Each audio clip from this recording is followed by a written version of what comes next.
Hey, everybody. Marcus C. Williams here. And I just wanted to talk about why representation matters on the local level, because that's where it's most important at. And I encourage you guys, I'm running for Rochester City Council, so please donate to my campaign. You don't even have to be local to donate. And you can do that either online on my website, Marcus, the number 4, Rochester.com, or you can do it via mail. The place to send it online for the mail is right online on the website, and it's right on the screen right now. So let's talk about why representation matters. Well, representation matters because in our form of government that we have, the elected officials are supposed to be responsive to the actual citizens that are in their jurisdiction. And that, unfortunately, is not something that's happening in the city of Rochester right now. And for unfortunate reasons, it hasn't been happening for decades.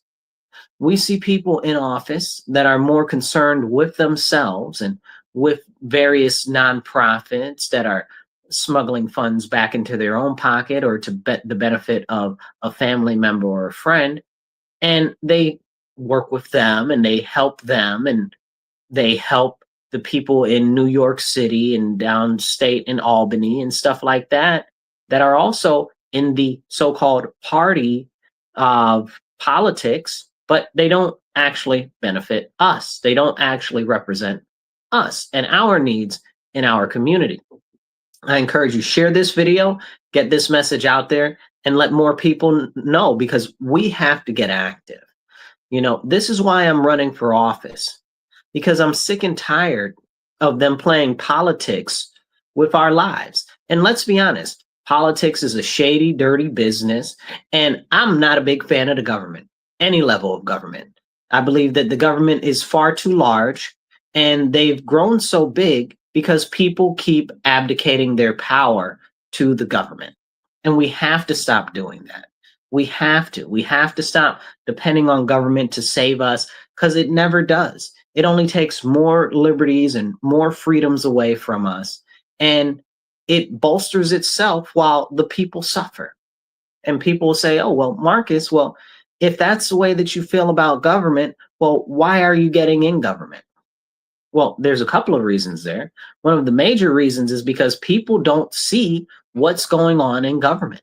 People don't know right here on the local level. I'm not talking about some far away Washington, D.C. I'm not even talking about Albany, a couple hours away. I'm talking about right here in the city of Rochester. These people are not representing us. We don't see the legislation that they're passing many times until after they've already passed it. And you have to ask yourself, why is that? Shouldn't they be bringing most of this legislation to our attention? How is this legislation really going to affect us? Has there been any real conversation on these pieces of legislation? Who's pushing these pieces of legislation? And we don't have those conversations. And as a community, we don't have the ability to even have those conversations because they're stolen away from us by our elected officials on city council. It's a complete disservice to us as citizens.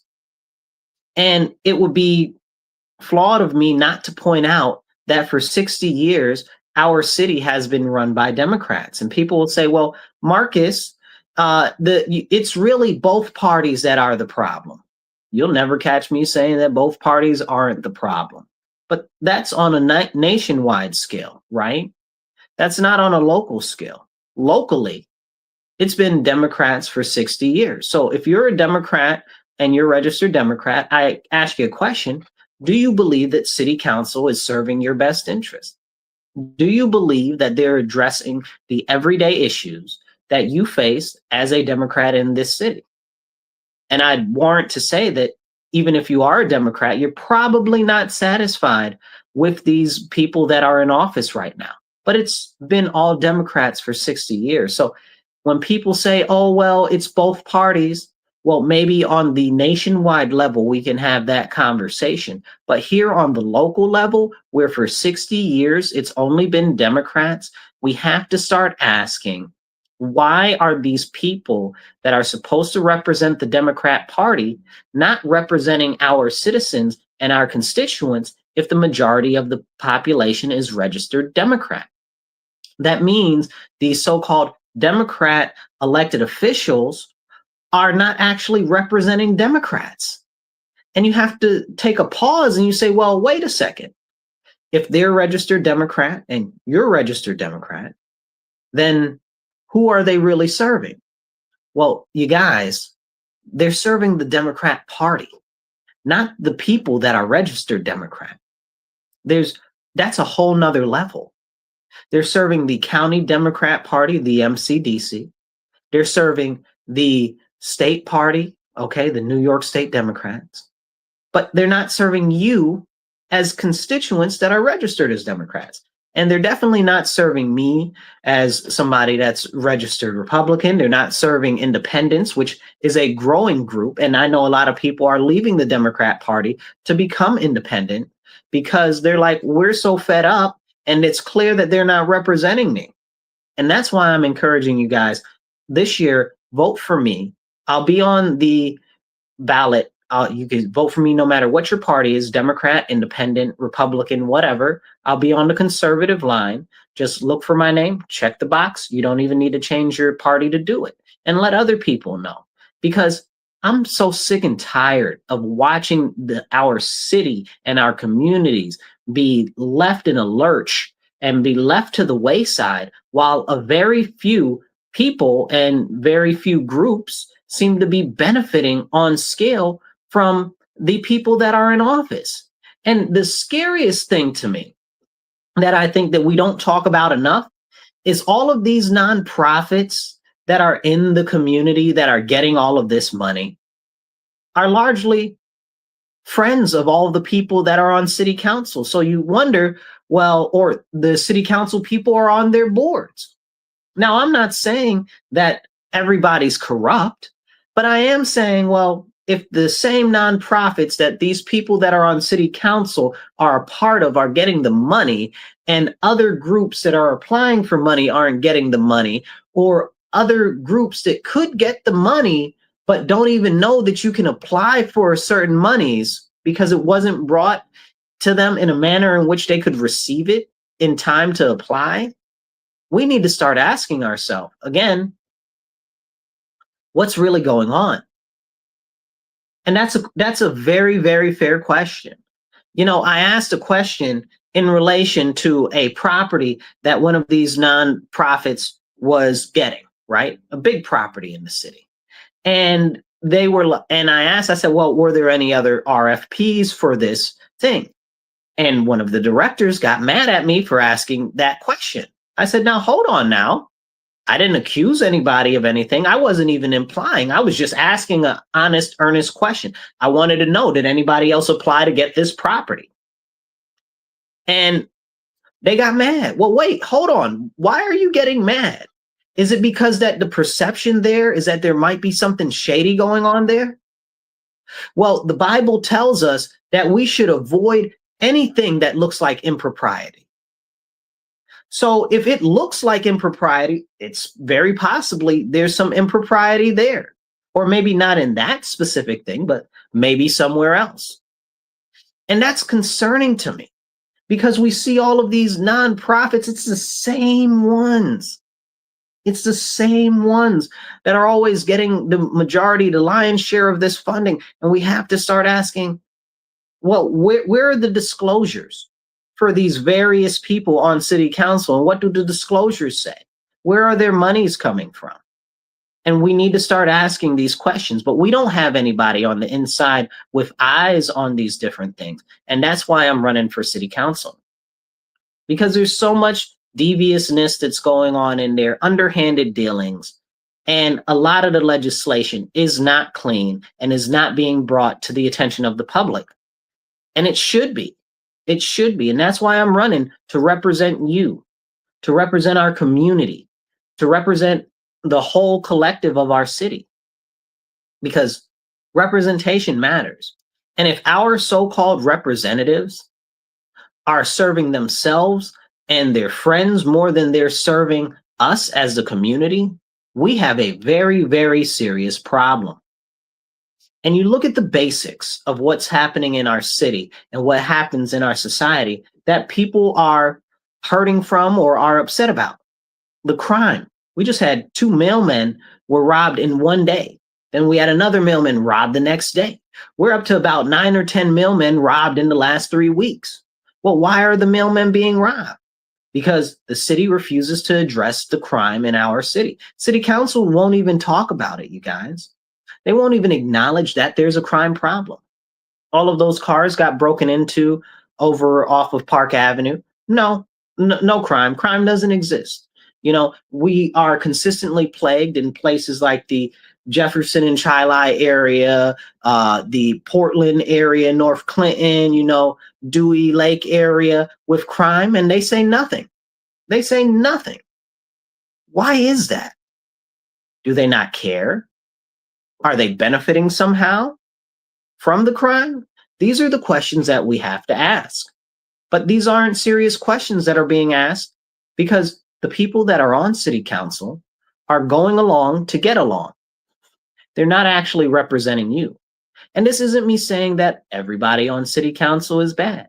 This isn't me saying that anybody on city council is bad, even though you already know, if you follow me for some time, there's a couple of people on there that are just openly terrible trash.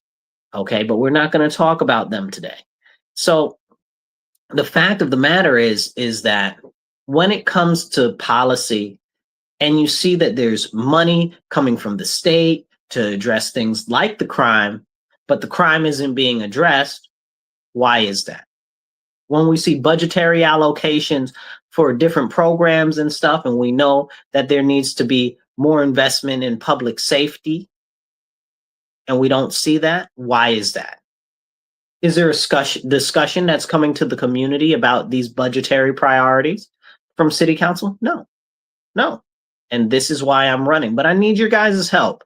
Please donate to my campaign. You can donate right on my website, Marcus, the number 4, Rochester.com. You can also sign up to volunteer there. And there's also a little thing that'll tell you on the donation site that'll say how you can send a check. It's also on the screen right now. But I need your help because we need more marketing materials to get out. We need more ads so we can let people know that I'm running and that they have a real option.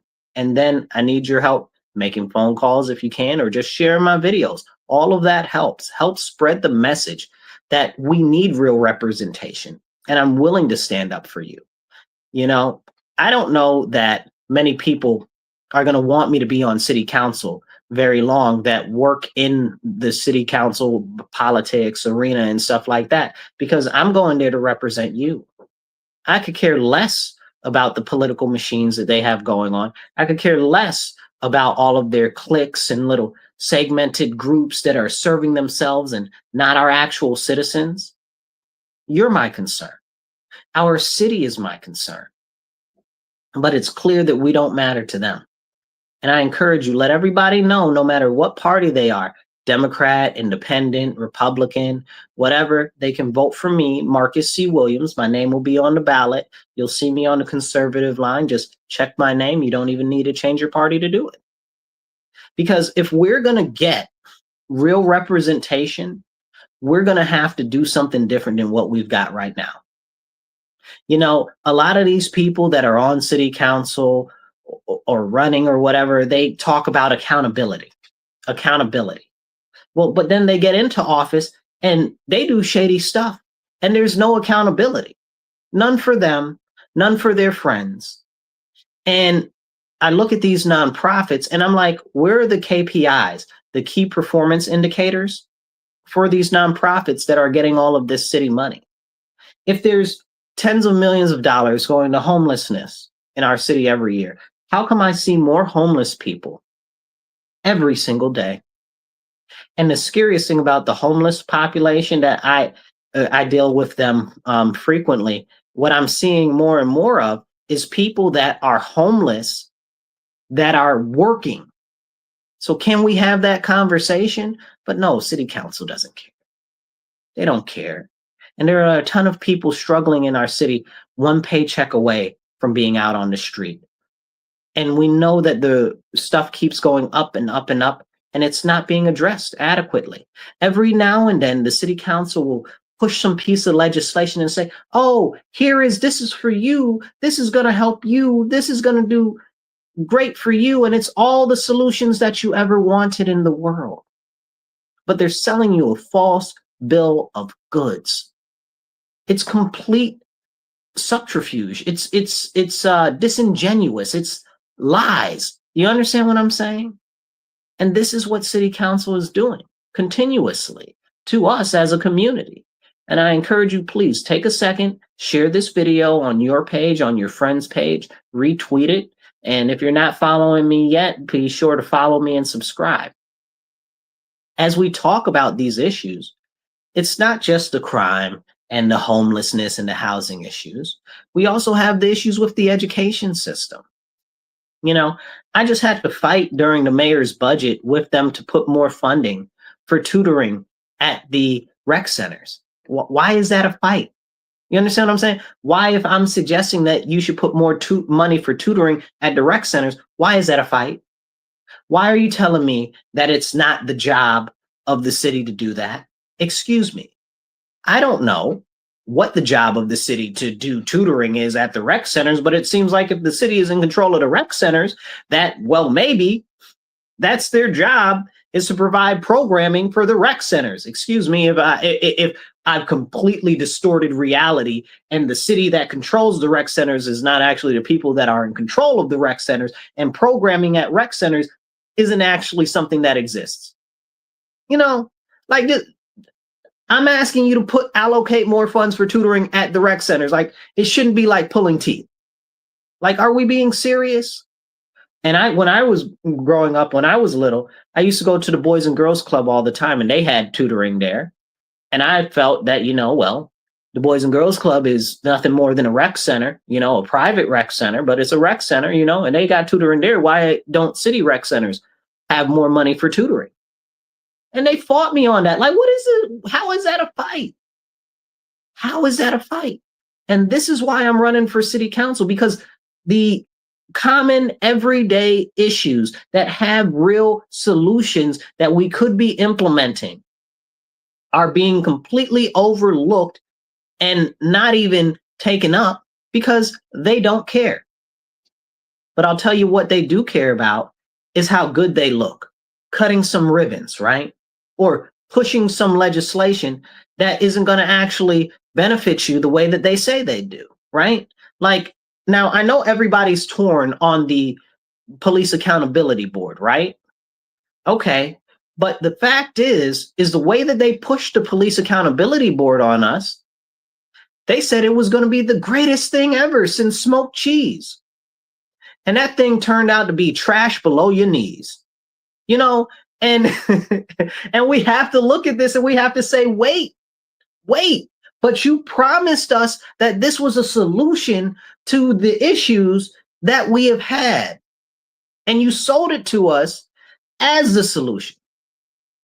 And when that was happening with the PAB board, I was saying, listen, I was like, this is not a good solution. It's not going to be functional. It's not going to be a way to actually achieve the goals that most people have when it comes to policing, which is the concern that there is, one, excessive use of excessive force, and two, the occasional abuse of power. What are they doing to address those issues? Nothing. And they couldn't do anything to address those issues, really, if they wanted to, because they have no power because of the way the thing was crafted. But the people on city council pushed that out to you and told you, sold it to you so good. It sounded so good because it was an election year. And they sold you a lie. They sold you a lie. They knew it wasn't going to work. They knew that it was only going to be a grifting money positions for all of their friends. You know how much them people make over there? They make thousands upon thousands of dollars more than any average job would make. They got entry-level job. Their entry-level job is like $65,000. Come on, make it make sense. Then almost a lot of the people on there making over $100,000. What are they doing? And what have they done? We're on what, year 4 or 5? You understand what I'm saying of the Police Accountability Board? What have they done? Nothing. And this isn't me getting on the police accountability board itself. It's me telling you about city council because they put this forward to you as a solution. And what has it done? It's been a money pit. These aren't stupid people on city council, unless maybe they are. Maybe it's me. Maybe I think that they have too much cognitive functional ability and that they got too much brains in their head. And maybe they don't have as much brains in their head as I think they do. But really, the way that it looks is it's malicious.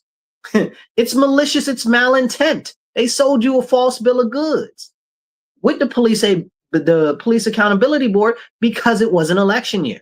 And they did it to us again this year.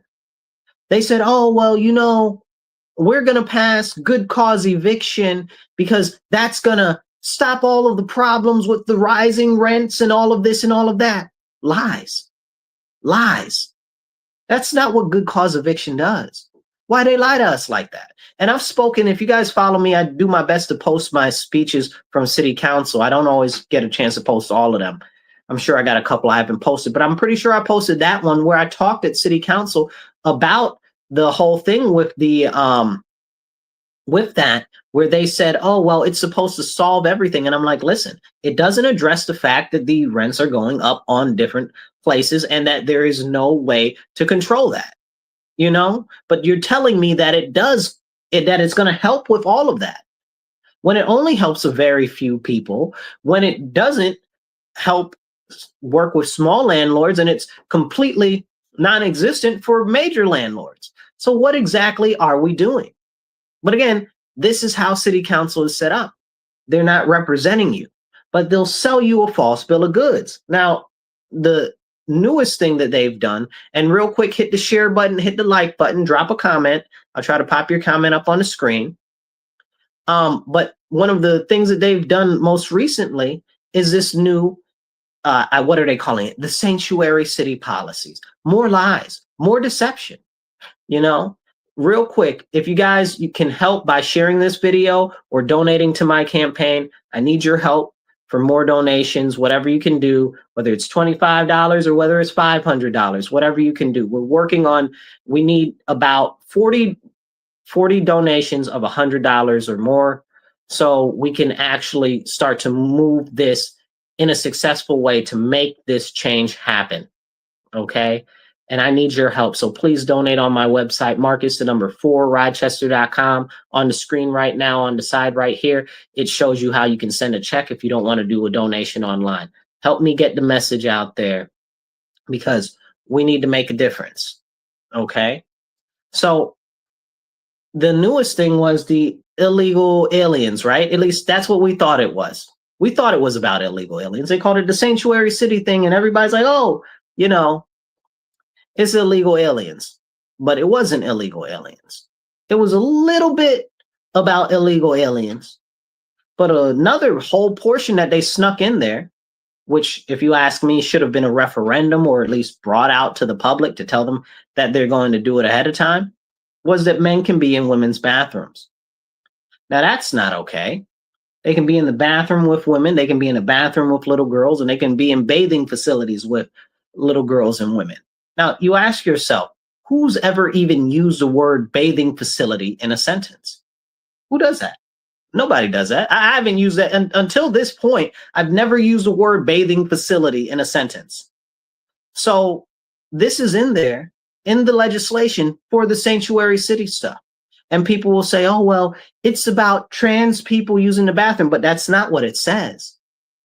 That's not what it says. It says it's based on gender identity or gender expression. And the key word there is or, right? So it's not gender identity and gender expression. It's gender identity or gender expression, right?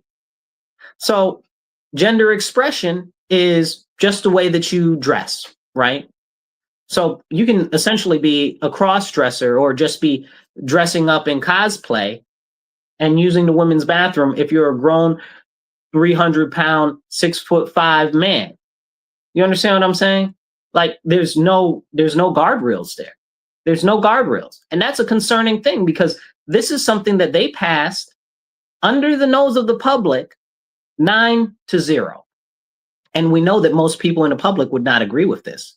So why didn't they bring this out to the public? You got to ask yourself. And you might even agree with this concept. You might even agree with them doing that, which Lord bless you, because you need some help.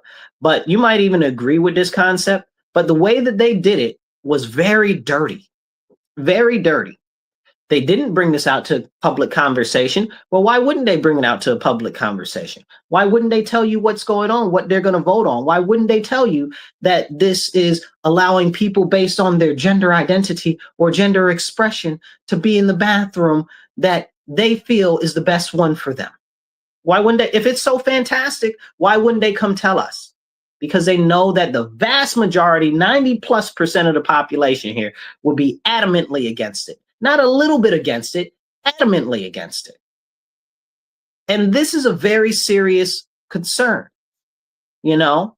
And people will say, oh, well, that's anti-alphabet people or homophobic or whatever the case is. I had to tell somebody the other day, I said, listen, that's got nothing to do with homosexuality. If anything, standing against that protects homosexuality. Because why? Homosexuality is based on the fact that you are attracted to the person of the same gender, right? Like a gay man likes men, right? And a lesbian likes women, right? So they know what gender they are. They're not confused about what gender they are. They know. So it's got nothing to do with that. So then what is it? And they say, oh, well, it's trans. It's about trans people. Is it? Because it doesn't say trans. What it says is it says gender identity. You understand what I'm saying? It says gender expression. It doesn't say gender identity and gender expression. It says or. Okay, so how does that even work? And this is the concept that they're trying to warp around people's heads and just slide in the back door. Just slide it in. Okay? And they don't want you to talk about it. They'll try to silence you. They won't cover it. But this is how so many things happen on our city council. So many things. Because they feel like they can do whatever they want and whatever is being pushed, and nobody will stand up and nobody will say anything. 9-0. They stuffed this in the sanctuary city laws. Sanctuary city. If they wanted to do this, right? If they wanted to do this, why wasn't it its own piece of legislation? Right? You would say, okay, well, you want a bill to do that? It should be its own piece of legislation, but that's got nothing to do with sanctuary cities. And see, this is how they stuff stuff in other things and tell you that it's okay. And it's not okay. And we need to be very concerned about how this type of stuff happens. Then they voted on it, and we couldn't even see what they voted on the day that they voted on it. And they said, oh, yeah, we changed some stuff at the last minute.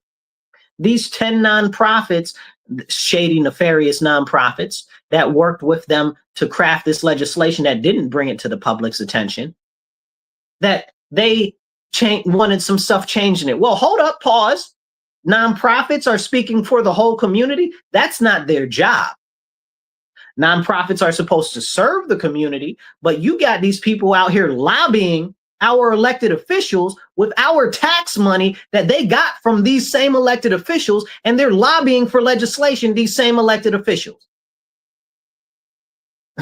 Now, again, even if you agree with this legislation, you got to say that that seems kind of, I don't know, not right, you know, kind of a little bit slimy and limey. You understand what I'm saying? Like, so people try to make this about stuff that it's not. And the most important questions that are in relation to this are never answered, never brought to the public, and we can't have any serious conversations on them. And people will always try to shut you up when it comes to stuff like this, you know? And there's a big concern in our community right now about corruption and intermingling of people on city council and various nonprofits and stuff like that. And those concerns of the community are never addressed.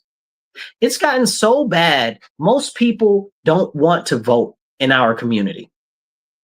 People in the city don't vote. Why? Because they feel and they believe, and honestly, based on the experience, that seems like they're about right, that nothing's going to change.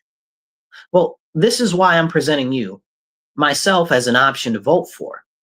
Because if we want to change, we have to stand up and be that change. And I'm standing up. Here I am. Send me. Because I will stand up to these people and their ridiculous nonprofits. I will stand up to Albany and to New York City that are trying to push stuff in our communities that we don't want, that doesn't benefit us, and is no concern of ours. You know, we still, again, don't have our basic everyday issues met. The streets are terrible. And that's a simple thing, right? The streets are a very simple, low-level thing that should be fixed and addressed. Everybody knows the streets are terrible. Nobody likes that the streets are terrible. City council knows that the streets are terrible. Like, do they fly in on helicopters? You know, like, how do they get to City Hall? Are they flying in on the helicopters? Do they have some sort of subterranean subway system that we don't know about that allows them to avoid the fact that these roads are terrible every day? They don't care. They don't care about us because we don't matter to them. But you matter to me. And that's why I'm running. So please share this video. Donate on my website, Marcus4Rochester.com. That's Marcus4Rochester.com. I need your help. We're looking to raise more money so we can get more advertising and get more marketing materials, flyers and stuff like that, and knock more doors. I'm not able to do it alone. I need your help. Go on my website, Marcus4Rochester.com. You can volunteer or donate there. Do both if you can.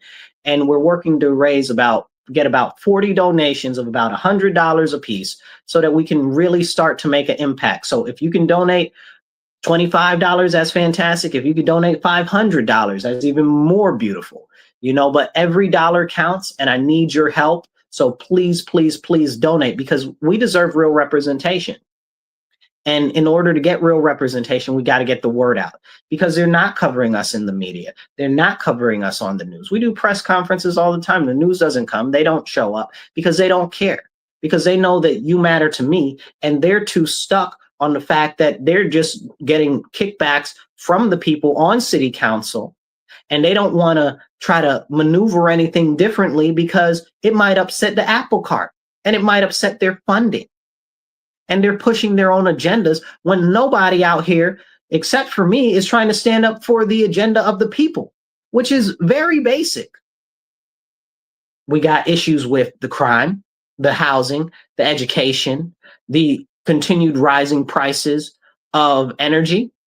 Like all of the simple things that should be being addressed are not being addressed by city council. And that's why I'm running. We don't have a voice at all. We don't have a voice at all. Sometimes they act like they have dissenting voices or stuff like that, but it's really an independent leadership problem. These are supposed to be the leaders of our city on city council. There's no leadership there. They're all playing footsie together. And again, who's losing? Us as constituents. So I'm running to represent you and our city, because somebody's got to have an eye on a lot of this legislation that's going on to bring it to the attention of the public. I try to make sure that I go through the majority of the legislation and stuff that's going on, but it's hard to keep up with that, live, work, do everything in a day that a person does that doesn't have this as a job. You know what I'm saying? And I want to show you more of what's going on. And largely, I've got other stuff that I'm doing right now because I have to live, right? Like this isn't my job. I do this just for advocating for our community. I go to city council meetings, I read the legislation because I care about what's going on in our community and I do my best to bring it to the attention of you guys. Are they bringing it to your attention what's going on in our city? No. Are they addressing the issues of what's going on in our city? No. Do they really care about you if they're not addressing your issues? I mean, that's the question that we have to ask. Who do they really care about? Who really matters to them if they're not addressing our issues in the city? Clearly, it's not us. And it's so disgusting, it makes me want to spit. Because it's Horrendous. And these are the people that are supposed to represent us. Tell me that you feel represented. If you're watching right now, drop a comment. Tell me if you feel represented or unrepresented by city council. Just hit represented or unrepresented, because most everybody that I talk to feels like they're not being represented. And I hear the same issues over and over and over again. And the worst thing about it all is these aren't new issues. These are ever common, ever present issues. And I tell people, I say, listen, vote for me November 4th for an early voting. It doesn't matter what your party is. You can vote for me. You can be a Democrat, independent, Republican, whatever. You can vote for me. And that's important because people need to understand that. Because for 60 years, people have consistently voted Democrat. The city is majority Democrat. But just because you're a Democrat doesn't mean that you have to vote for other Democrats. You can vote for whoever you want to. But they've pushed this incredibly, I'm trying to use nice words to phrase things, but incredibly large disservice on our community by saying, oh, vote row A all the way. Well, wait, hold on. Do you even really know what these people are standing for? And then they get in office and they don't serve the community. They serve themselves. Everybody seems to be getting money on city council, but none of the money seems to be getting into the community. Come on now, make it make sense. And I tell you, I implore you guys, right? Like the majority of our city is Democrats. And all of city council is Democrats. But the Democrats on city council are not serving the issues of the Democrats that are in our city. Make it make sense. This is a serious, serious issue. It's a serious issue. And we have to address it. Because if we're not addressing it, nobody's going to. Because it's clear. If everybody in there is on the Democrat Party, that means that there's no different voice for our community. There's nobody that's willing to stand against the Monroe County Democrat Party. There's nobody that's willing to stand against the Albany Democratic Party. Okay. And those are the people that are disservicing our Democrats right here. Right here. And it's crazy and it's hurtful that if we live in a city, now I'm a Republican, I'm conservative, and I believe in you. You matter to me. But the fact of the matter is, if you're think about this for a second. If you're a registered Democrat and everybody, all of school board is a Democrat, all of the city court judges are Democrats, all of the people on city council are Democrats, the mayor is a Democrat. How is it that if you are a registered Democrat and everybody in every elected position is Democrat, how is it that your issues are still not getting addressed? Can make it make sense to me. Make it make sense to me. It's clear that the Democrat Party is not serving the Democrat constituents. And I'll serve you, okay? Because you're our citizens and you deserve representation. I might not be a Democrat, but you can vote for me anyway. Because our community matters to me, our city matters to me, and more than anything, our future matters to me. Because you matter. And if we don't focus on addressing these ever-present issues that haven't been addressed for decades, there's no potential for growth. There's no potential for us to actually overcome academically as we see the education system crumbling. There's no chance for us to overcome the crime issues, which continue to go unaddressed. There's no, if we don't address them now, there's not going to be a bright future. And I believe that together we can foster a bright future. But that's what it is. We have to foster a bright future. And the only way to foster it is to actually get the community involved in the process of what's happening on legislation creation, on budgetary priorities. But that's not happening. That's not happening at all. And you have my word that when I get on city council, even though it's a part-time job, I'm gonna work it like it's a full-time job. And you're gonna see me everywhere possibly. Okay? Everywhere I could possibly get to, I will be there. And I will be hosting consistent town halls, consistent meet and greets, and let you know what's going on. You understand? Because they're not letting us know what's going on. And it's because it's all cliquish, because they're all the same. They're all, again, you might be a Democrat, registered Democrat, but they're all Democrats that work for the Monroe County Democrat Party, not you. They work for them, not you. And I will work for you. They're supposed to work for you because your taxpayer dollars fund them, but they don't. And that's tragic. 60 years of one party rule, and they still don't serve our community. Can you make that make sense to me? How does that even work? How does that work at all? I don't expect you to agree with me on every issue. This is real. I stand on everything that I believe and everything that I say. And the one thing that you don't have to worry about is me doing something outside of what I said and me turning or changing or something like that. It's not me. And even if you disagree with me on one issue, okay, but agree with me on others, don't mistake an 80% ally for a 20% enemy. Because it's clear that the people in office right now, it looks like if we as citizens aren't their enemy directly, we're definitely not important to them because of the systematic and chronic neglect that we get from our elected officials. Like, it's very evident. You look at the places, look at North Clinton.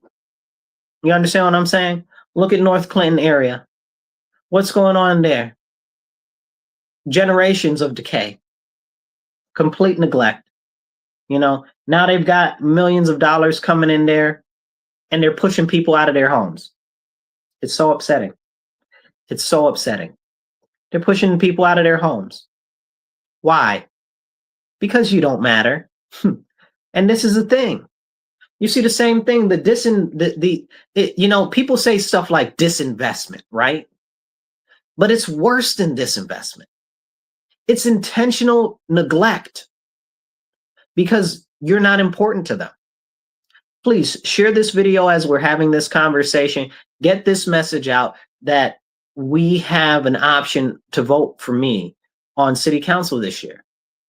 Because we got to do something different, because what's going on right now, it's very clearly not working. It hasn't been working for ages. And my whole life, it hasn't been working. And I encourage you, please donate to my campaign, whether it's $25 or $500, whatever you can do is very helpful, because we got to get more advertising. We got to get more marketing material, because they won't cover us on the news. A lot of people don't even know that I'm running. So please let them know I'm actually on the ballot. I am running. It's just the news doesn't want to cover us, because why would they, right? Why would they want somebody that's really willing to work for the people? Why would they want somebody that's really willing to stand up for the people? Because they don't. They're all in it together. The news is in the pocket of them. You understand what I'm saying? And why wouldn't they be, right? Like, they're the controlling party, right? But the news is supposed to be impartial, nonpartisan, stuff like that. They say these flashy words, but it's not true. We know who they bend the knee to, and it's not the community, and it's not in our best interest. So please donate on my website, Marcus4Rochester.com. That's Marcus4Rochester.com. It takes less than 2 minutes to do. And right here in the corner right here, you can see how to donate with a check. You do not have to be local to donate. Anybody in the county can donate. Anybody in the country can donate.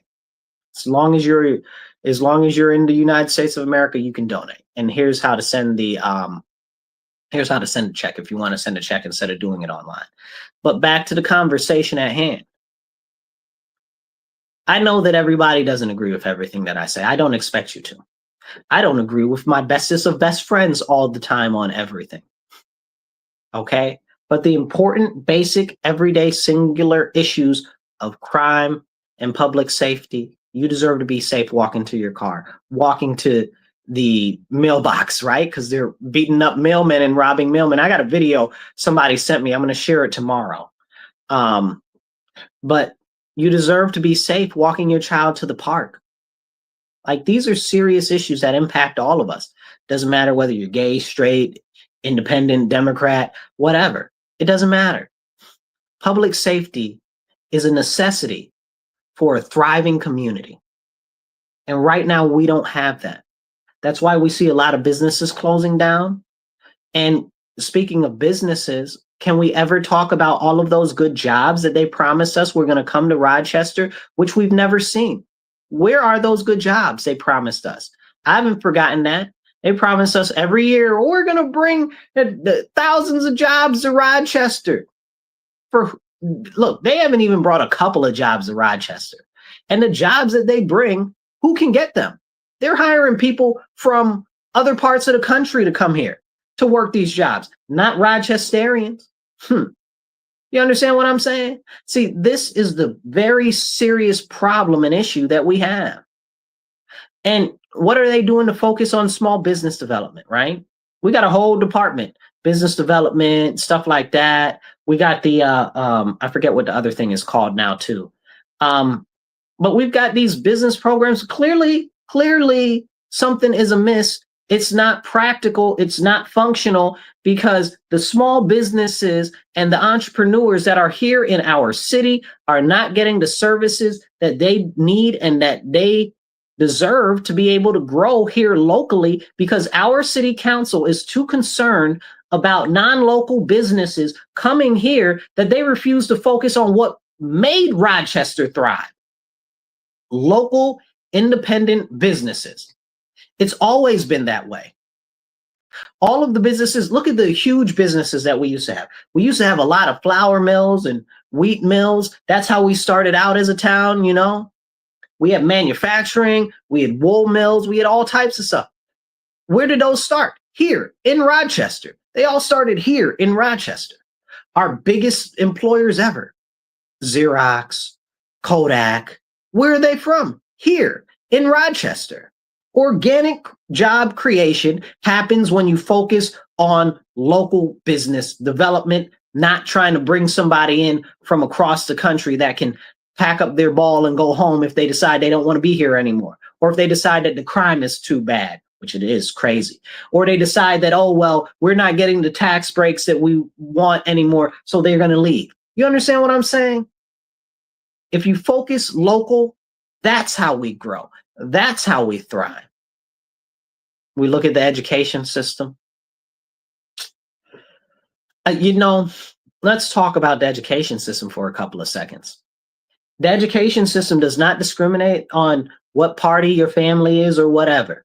The education system is equally trash for everyone. They're stealing our children's future. And then you wonder why there are so many criminals out here right now? Because they've been filled by our Rochester City School District. That's why we got so many people that are out here. They call them juvenile delinquents. They're not.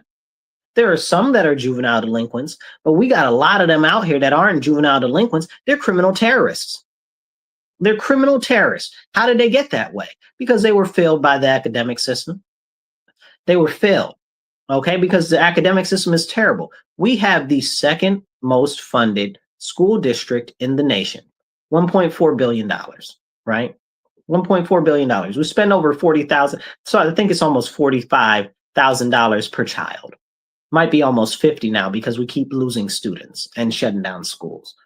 So we spend the second most we have the second largest funding in the nation. I think we actually spend the most per child in the nation. But we're the second lowest in proficiency rate in the nation, and we're the lowest on the state level. What are we doing? Why isn't this being addressed? But wait, if we have all of this money, well, where is all this money coming from for the schools? Well, it's coming from your tax dollars. Large portion of it is from the state. But the city council, they allocate every year 10% at least to the school district. That's your taxes, y'all. And these taxes is as high as all good get up. We need to lower the taxes. It's up to me. I'm going to fight for them to lower the taxes 10%, at least 10%. And I'm going to fight to have it where they limit the assessment increases based on surrounding purchases. Because if you didn't buy your house for $250,000, you bought it for $87,000, why should you be paying $250,000 in taxes because some person from the other side of the country decided to buy a house next to you for that much more money over? You understand what I'm saying? You shouldn't be having it. Your taxes shouldn't go up because they wanted to overpay. I saw a house the other day. It was $125,000. The thing ended up going for about 200 and was it 205? Yeah, $205,000, and it started off at 125,000. Why would you pay the same taxes as them because they want to overbid on a house like that? That's not fair. That's not just. That's not okay. And that doesn't matter that doesn't matter what party you are. That just matters the neighborhood that you're in. And in my neighborhood in the Southwest, okay, we've traditionally had houses, $87,000. You can get you a good house. You know what I'm saying? Then the houses go up to $125,000. Now we got houses going for $180,000. What? How are the people in our community supposed to buy homes? You know?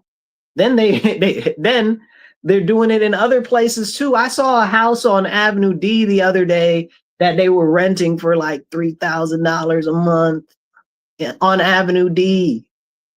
I'm like, what? Are you serious? My friend does a ministry over there on Avenue D, so I'm over there quite frequently. So it's crazy. It's crazy what's going on. But these are our representatives, and this is what they're doing. That's our tax money. You deserve to keep all your money if you asking me. You bought the property. You shouldn't have to pay taxes on it. That's yours. You bought it. You already paid for it. You know? But they don't care. They tax you to death anyway. We already get taxed on everything else. You get taxed when you buy something. You get taxed when you work. You get taxed going to get some gas. You get taxed for this, tax for that, tax. But you bought your property. Why you got to pay taxes on the property that you bought? Then they're like, oh, well, 90% of the dollars that come in from city taxes go to the schools. Okay, the schools are super trash. I don't want a dollar or a penny of my money going to the schools. They got way too much money.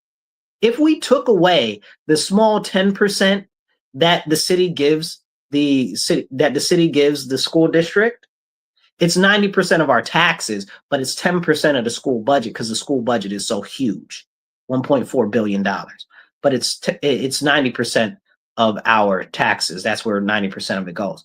So according to the mayor, right? So if that's the case, I don't want them to get any of my money. They're creating these criminals outside. They're creating a horrible economic system here locally. I don't want to give them a dollar, a dime, a penny. I don't have any children currently in school. If I did have children in school, they definitely wouldn't be going to the RCSD. Personally, I'd homeschool them. But I'm a big supporter of charter schools and Christian schools and other options for educational opportunity because the school system is so superly destructive to our city. And that's me saying it nicely because I got some other words for it. I'm trying to temper myself. But why am I paying to have more poor quality of life? That's what we're paying for. Terrible quality of life. The school's producing these criminals. Why? Because they're not engaging them. Okay? Because there aren't enough activities, but they got all the money in the world. You mean to tell me you don't got enough activities for these kids? But you got all the money in the world? You mean you can't get them a quality education? But you got all the money in the world? You wonder why the kids don't want to go to school. I'm not able to blame them for not wanting to go to school. School is trash. And they don't see a future for themselves because they're like, all of the stuff that we're learning is not applicable in the real world. And that's 100% understandable. That's 100% understandable. It's so sad. It's so sad. and nobody is talking about it. And we need to have these conversations because the schools impact the economy, they impact crime, they impact housing, and they impact literally every other aspect of our society. If the school's whole purpose is supposed to be to create a person that's able to be a functional and productive individual in our society, they have failed their job. They have failed their job. And it's so terrible. It's so, so terrible. And I don't even know really how to phrase it nicely. Like I'm working really hard to temper myself because I got a lot of stuff to say about it and it's nothing that's positive. Okay, please hit the share button, get this message out there, share it with more people. Hit the like, hit the thumbs up, drop a comment. I'll try to pop your comment up on the screen. I see somebody said something, I didn't get a chance to read it yet. And please donate to my campaign. I need your help to get the message out so we can get more advertisements, so we can do mailers, so we can get more marketing material, because they will not cover our campaign because we are a grassroots campaign and we actually care about our community. I care. You matter to me. I've been advocating for our community for years, and largely on the public safety issue, because safety is for everybody. It's not for one race. It's not for one gender. It's not for one financial demographic. It's for everybody. You should be able to be safe whatever neighborhood that you walk in. And it's not okay. So please donate to my campaign. We're working on getting 40 donations of $100 at least. Please donate whatever you can, whether it's $25 or $500. You can donate and you don't even have to be local to donate. Go to my website, Marcus4Rochester.com. And right here on the side, you can see how you can send in a check if you don't want to do online donations. Now, as we continue to talk about this education thing, because the education goes into the taxes, and that's a very, very big issue. If the majority of our tax money is spent on education, they are doing us a disservice. I believe very firmly, since 90+% of the money goes to the schools, comes from our taxes, but 90% of the money that the schools get comes from the state. Let us keep our taxes. Let us keep our taxes. Okay? Let us keep all the money. Why? Because if we're getting taxed by the state and the state gives the majority of the money to the schools anyway, why does the city need to give them any money? And you'll say, well, Marcus, the city should give them money. Here's the thing with that. How much money are we giving them? Okay. How much money are they missing every single year?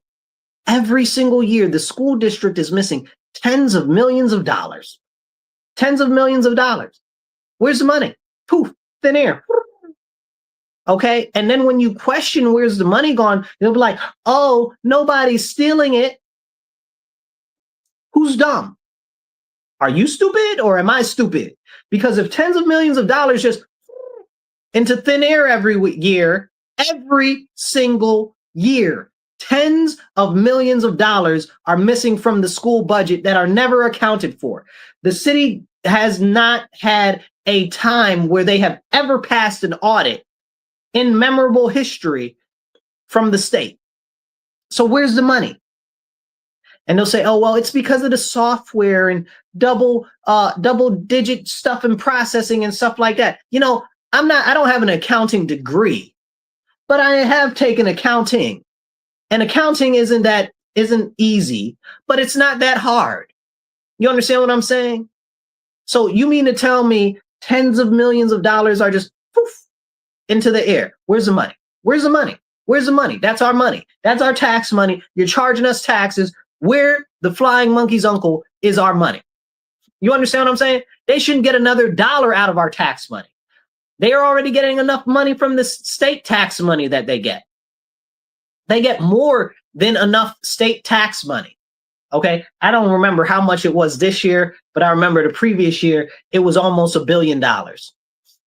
Okay. I think it was like 900 million, some change. Okay. They get almost $1 billion. You don't need my property tax money. You tripping. You missing tens of millions of dollars every year. And even with all the money that you got, you're not educating these children. I don't know if you guys know Berkeley Bean. I can't remember what channel he's on, whether it's News 10 or 13, one of those two. He did an interview with some of the kids locally about a year ago, maybe. And the kids, it was so terrifyingly sad, okay? Because he asked them what they saw about their future and stuff like that. And they said, oh, one was like 11 and the other one was like 13. And he asked them, they said, what do you see for your future when you grow up? Oh, I'm just waiting to die. You're waiting to die?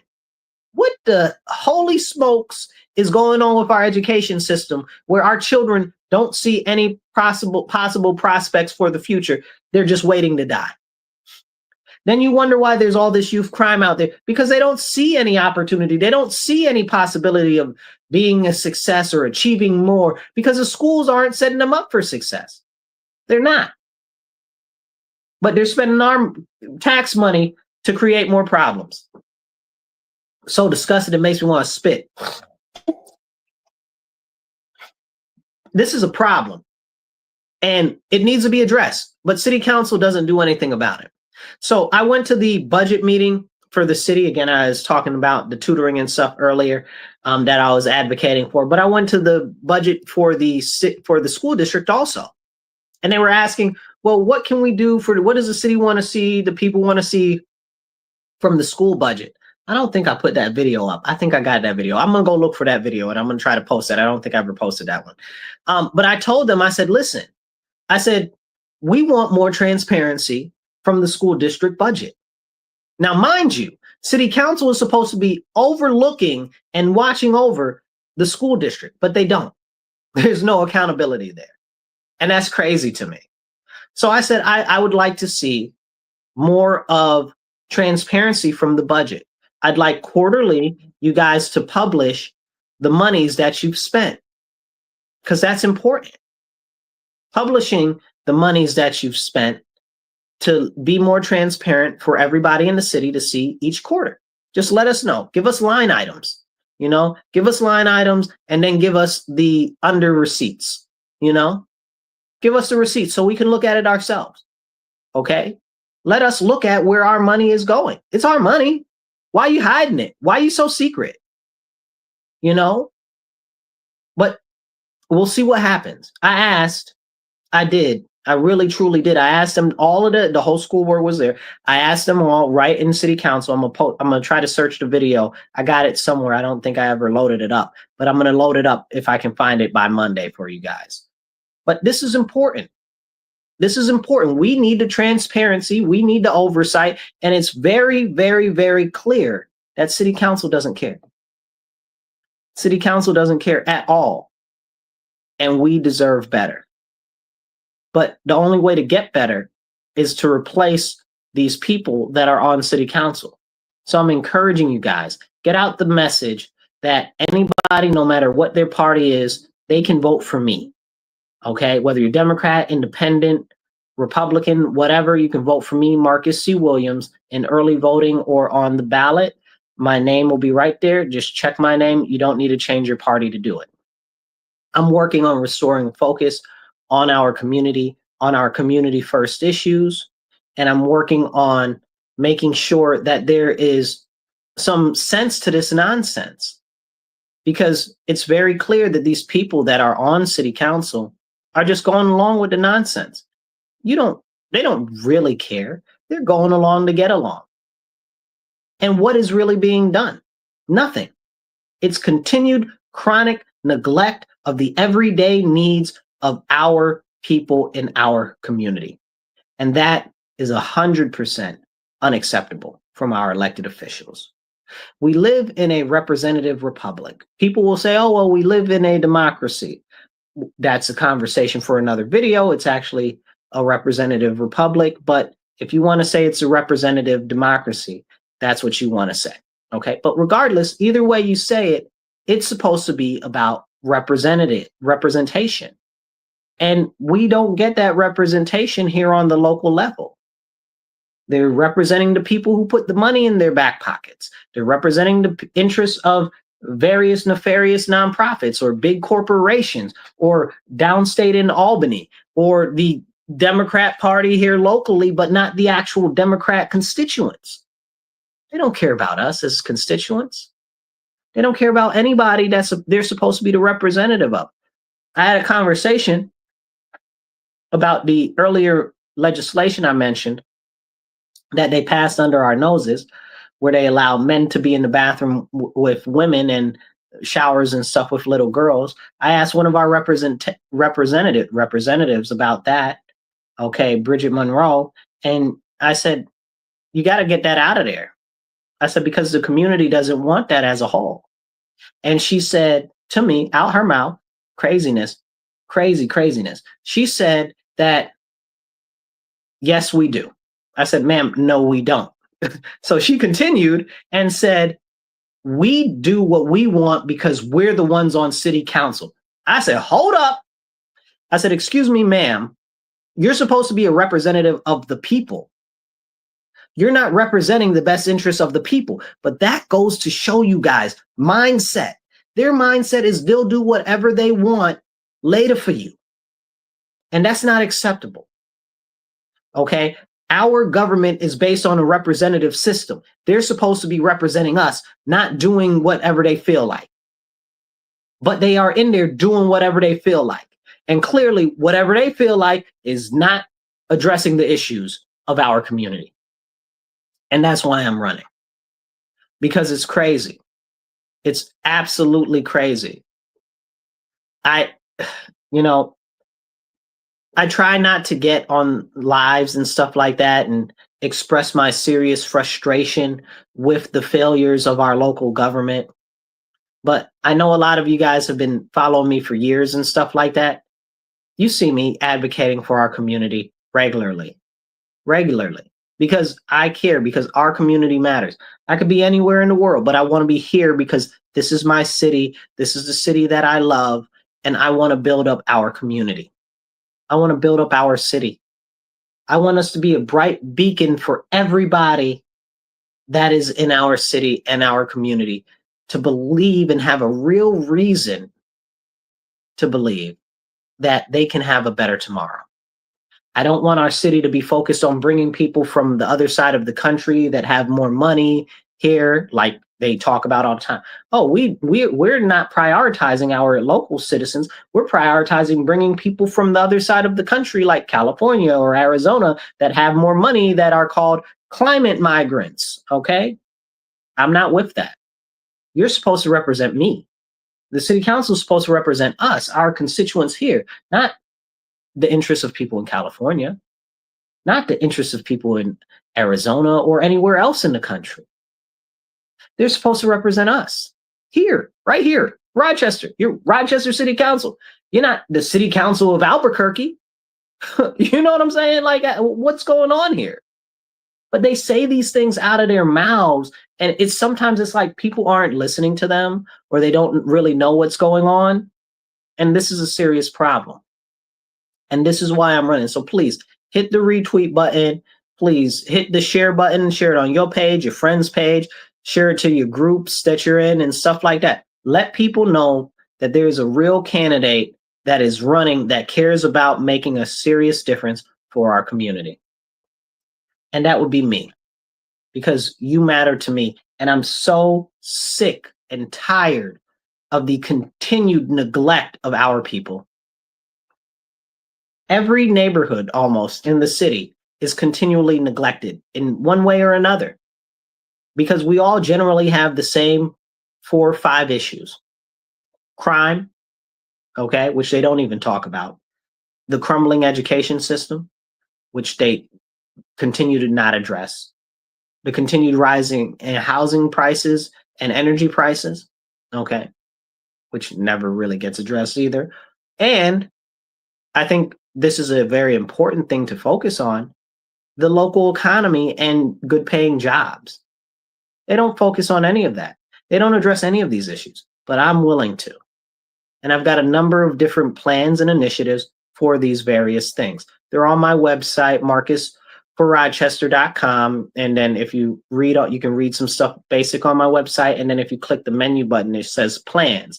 And I got some of my plans on there that I have for city council to submit legislation. I've also laid out how much each one would cost in general, so that you would get an idea of that if you are that type of person that really wants to look at the city budget and stuff like that, because I think that that's important too. I think that transparency in this type of system is very important because you're supposed to know what your representatives are doing. So I've got those plans out there. Please check those out too. I just one of my plans for the policing stuff and recruiting people younger. One of those plans actually just got passed on. They just started to reinitialize a similar program with the police force, and that's trying to get more younger cadets. They call it the Explorer program. I believe that's what they're calling it.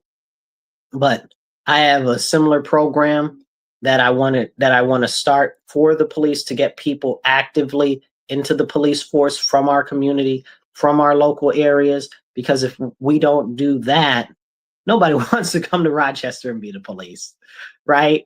Like we're lucky if we get somebody from the surrounding areas to come in and be the police, you know. But if we want to fix a lot of the issues that we have, it starts with us raising the people from inside our own community to be the leaders that we need in different various situations.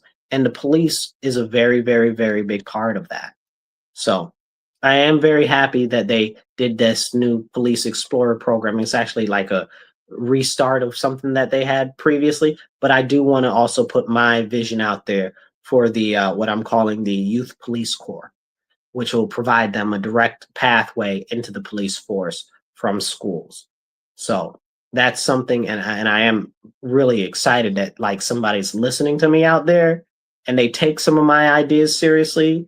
Over the years of my advocacy for the city, a number of the programs and stuff that I've put forth to city council and the mayor and the police chief have been taken up. And that makes me proud, but it makes me disappointed to see that usually when they're taken up, they're only taken up half measures. They're not taken up all the way. And that's another reason why we need a stronger voice on city council, because they do a lot of half things that never actually materialize the way that we need them to. And that's real serious. It's really, really serious. On my website, if you go to the plans, there's plans for addressing the issues with the RG&E and the power generation issues, because the prices of energy keep going up and up and up. I just did a video where I was speaking at the New York State Public Service Commission, which are the people who control the energy policy for New York State.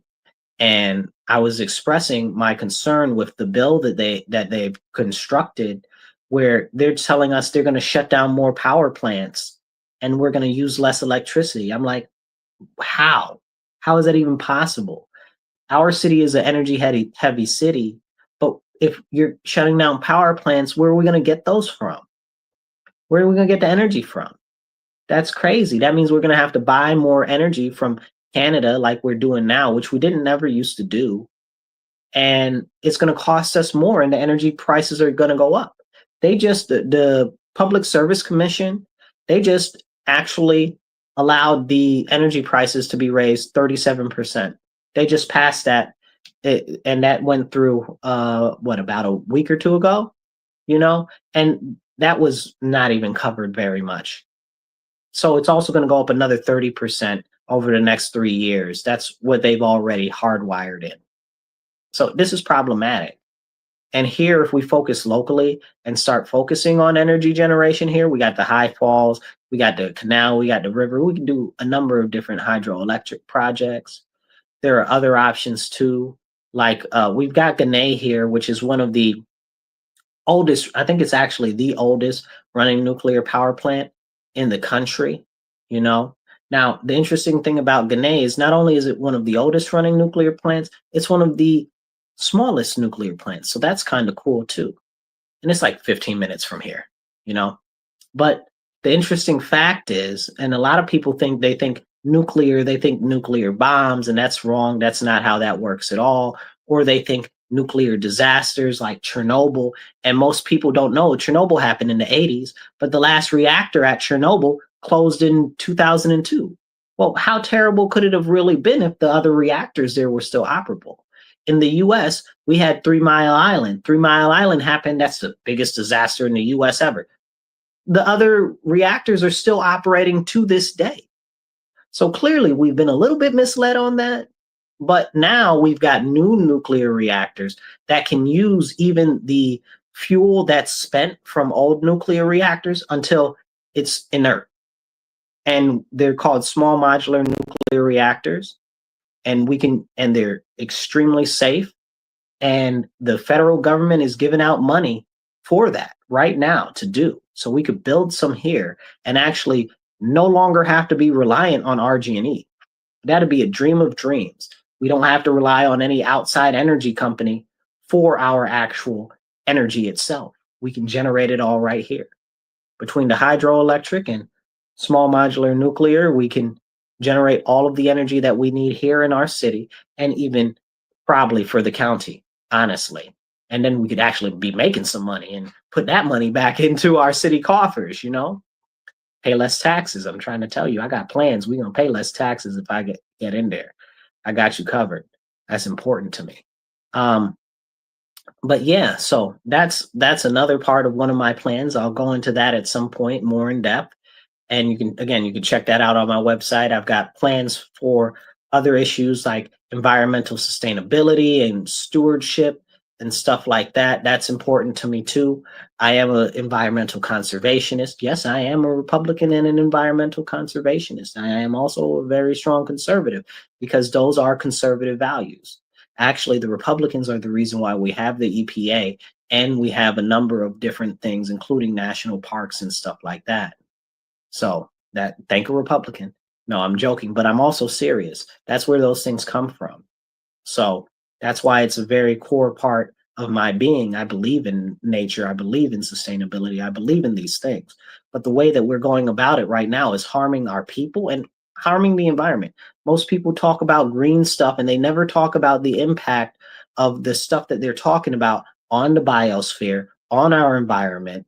They just say, oh, it's so much better for us compared to whatever. And 99% of the time, that's not true. Side note, Europe just passed legislation, just went through the court system, and Europe says that natural gas and nuclear are sustainable and renewable energy, clean energy sources. Europe just said that because everybody loves Europe so much. Not me, but all of these people that are all about that green life love Europe so much. So that's something to think about also. But these are important issues to address.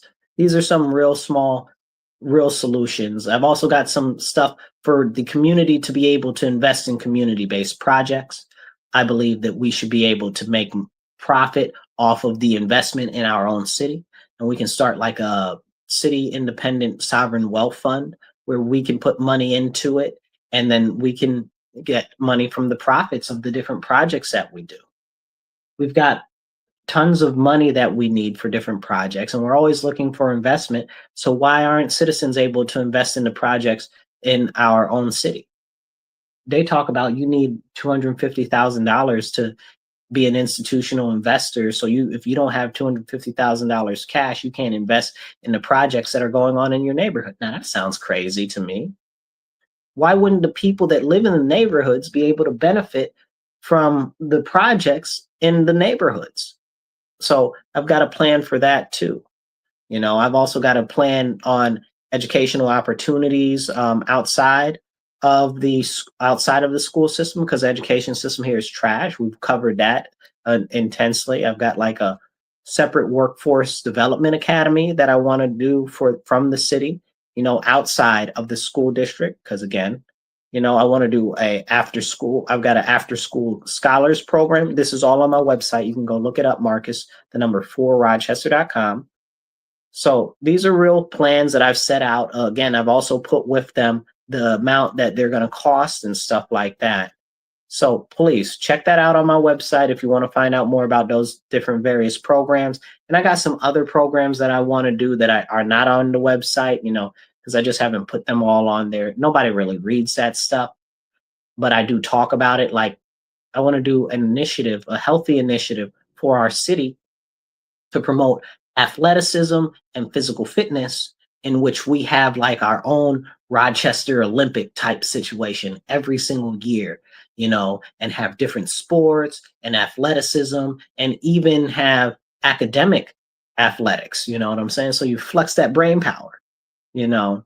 So different things like that, and we can make like a whole big deal out of it, and we can have it for like a whole month, different sports and different games and stuff like that, kind of like a mini Olympics for just the city of Rochester. And then that would also attract tourist investment and stuff like that, and it would increase the health and wellness, and it would be focused specifically toward the youth, okay, from 13 to 18, and it will be popularized through our schools and our education system, hopefully. But outside, that's what we got all these rec centers for. We got a whole stadium, okay? You know what I'm saying? Like, this is real. Like, we can do this. Like, I've got real plans that are not just cost effective, but they're actually impactful and feasible. I'm about that feasibility life and that spend as little money as you have to life when it comes to your taxpayer money. So I'm gonna fight for you. And I encourage you, share this video out, hit the like button, hit the heart button, get the message out there. And I need your help. So please volunteer on my website if you can volunteer, even make some phone calls or stuff like that, knock some doors. That'd be very helpful. But we're working to raise more money. I need to get the advertising out there because the news will not cover us. That's why a lot of people don't know that I'm running yet, but the voice is growing. The people are starting to hear more, and we're starting to get the message out there. But we're working on raising more money. Please donate to my campaign. Working on getting 40 donations of $100 to really get enough to cross this finish line, this threshold. So if you can donate $25 or $500, whatever you can donate will help us get more advertisement and more pieces of marketing material so we can send out, like, I want to do a mailer, right? Mailers are hella expensive. So if you want to donate more, please let me know and tell other people, tell like 10 other people to donate to my campaign. Because I really would like to get a mailer, but we'll have to raise even more money than that to get a mailer out to as many people as possible. And you can donate on my website. It takes like less than 2 minutes. Marcus, the number 4, Rochester.com. And you can even donate by check right there. It shows you over there. You don't have to be local to donate. So wherever you're from, as long as you're in the US, you can donate. Now, I want to leave you guys with this. I want to leave you guys with a message of hope. Don't give up hope. Don't give up faith. I know so many people are like, I'm just fed up with politics. Nobody cares. I don't matter. You do matter. You matter to me. Okay. And it's just not just something that I say. It's something that I mean. It's something that I live by. You understand what I'm saying? This is very, very, very, very important to me. The renewal of our city, the restoration of our city. And legitimately, I'm fighting for our future, and I'm fighting for you. So let other people know, because I see every day we've got so much voter apathy. Nobody even really wants to come out and vote anymore. So I'm encouraging you. If you go out and vote for just one person, vote for me. You don't even have to vote for anybody else. Forget all the other races. Vote for me. Just come out, vote for me. That's all I'm asking you for. I'm not asking you to vote for somebody else. I'm not asking you to vote for every different position. Just come out and vote for me. Because I understand that people are so fed up that they don't see any options. And I got to tell you, most of the options seem pretty not so good. It's just reality. So why even bother? So my message to you is if that's you, have heart, have hope, have faith, come out, vote for me. Tell 10, 15, 20, 30 other people to vote for me. And that's how we can make a real difference. And I don't know how long I'll be in office when I get in office, because I'm sure that they're going to try to run me out of there with pitchforks after the first year, because I'm going to show you what real representation looks like. Because we haven't had that for decades. Because they haven't prioritized you as citizens. And I'm going to work every day for you and to improve our community. And I'm going to stand by everything that I have said, and I will continue to stand by it.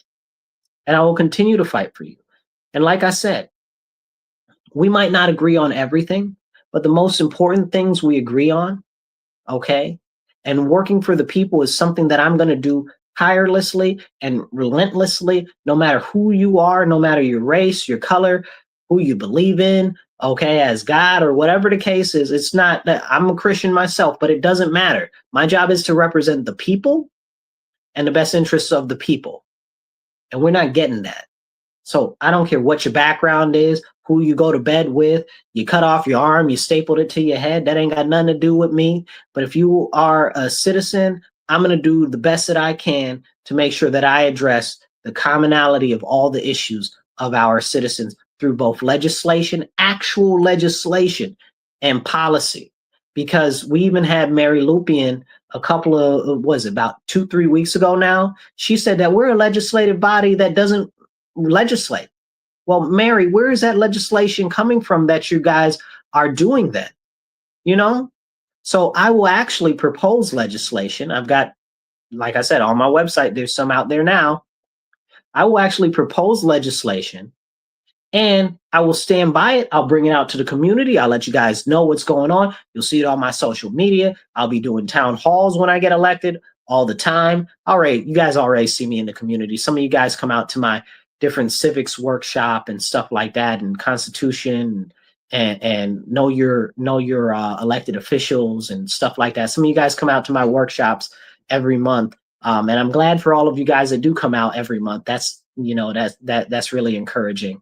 And I'm glad for all the new faces that I see at the workshops that I do each month. But I'm going to let you know what's going on. And I'm going to keep doing videos. I'm going to keep letting you know. I don't care. They got all of this nonsense. Oh, well, you got to do what we want and you can't say this and you can't say, we got a constitution. I can say exactly what I want, exactly the way I want to. Okay. And when it comes to legislation and when it comes to policy, if you're going to tell me that I can't speak down about a piece of policy that's bad, or I can't speak about an item or whatever that's being worked on, that shows me right there that you are working against our citizens, and I must stand up. It's straight like that.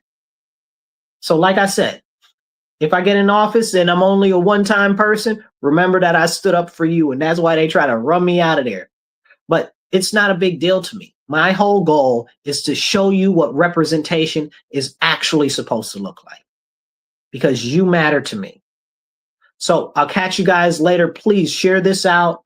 Get it out to everybody. Tell your friends. Tell 15, 20, 30 friends to vote for me this November or in early voting. Early voting starts in the end of October. And donate to my campaign. I'm not able to make this happen without your donations. I don't like asking for money, but running a campaign, you need to ask for money. So please do donate. We're working on raising more money to get more advertisements. So if we can get 40 donations of $100, okay, that'll get us to where we need to be. If you can donate $25 or $500, whatever you can donate, please donate. You don't have to be local. You can donate online, Marcus, the number 4, Rochester.com, or you could send in a check. There's a check address right there. You can send a check to. You don't have to be local to donate. And please encourage 10 other people to donate as well. Whatever you can. The more donations we get, the more people that we can let know that they've got a real good candidate that's running to represent them, that cares about them, that's going to work to fight against this nonsense and restore some common sense on city council. So help me out so I can help you. Donate to my campaign, Marcus, the number 4, Rochester.com. I will stand up for you. I will speak up for you. And I daggone sure won't shut up. I'll catch you later. Remember, stand up, speak up, and don't shut up. Take action. Be blessed and be well.